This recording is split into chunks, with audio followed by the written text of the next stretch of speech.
Hello and welcome to Euractiv's EU Tweets of the Week. Von der Leyen's COVID statement is mangled by Berks. It's a not-so-fond farewell to Sebastian Kurz. And Swedish PM's 180 was so fast it hurts.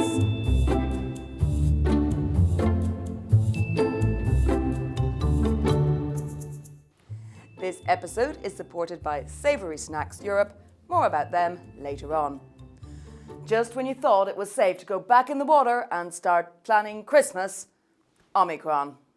And according to CNN, the South African variant was in Europe long before travel bans.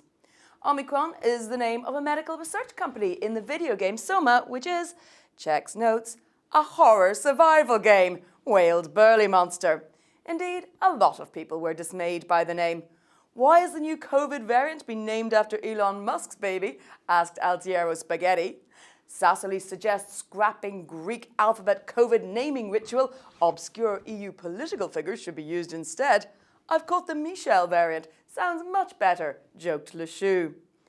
Breaking health and science news, EU HQ developing new cliché to fight latest COVID variant, snarked American EU dude. Commission President Ursula von der Leyen was in fact very cliché-free in her statement on the question of mandatory vaccination.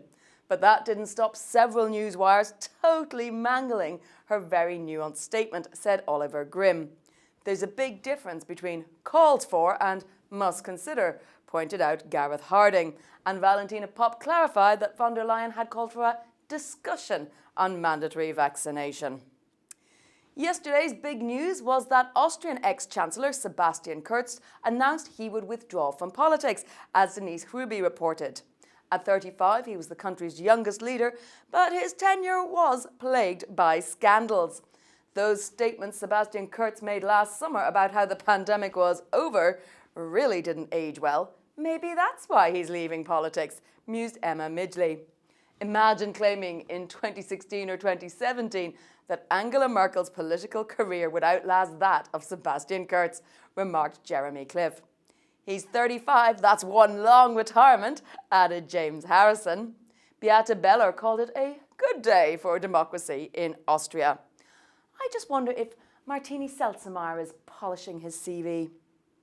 This episode is supported by Savoury Snacks Europe. Find out how they are working to make snacking more sustainable from farm to packet by following them online. Finally, guess who's back?